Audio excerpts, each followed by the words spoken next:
Kape muna bago pumasok sa work. Tapos na akong maglaga ng coffee. So, ito yung buhay sa Amerika. Ang pasok ko kasi 7 o'clock AM. So, 5 o'clock gising na ako. And nakakalat yung aking nire-review. Kasi, hirap naman dito kumuha ng driver license.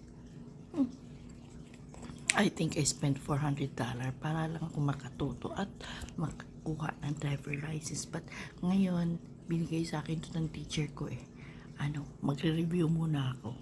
Back to learning and memorization na naman ang lola. Kaya ang hirap, di ba? Hindi kagaya sa Pinas.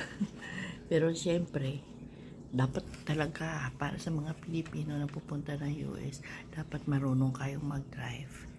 Ako especially, hindi ako nakatira sa city. Oh my God. Walang bus. Ang bus dito para lang sa mga bata.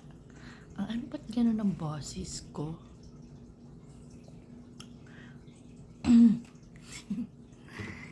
Sa kape mo na.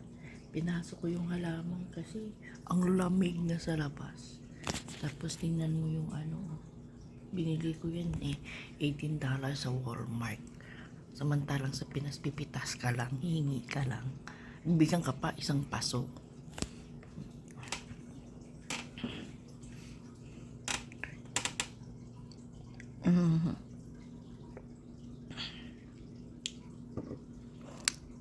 Ay, uniform namin.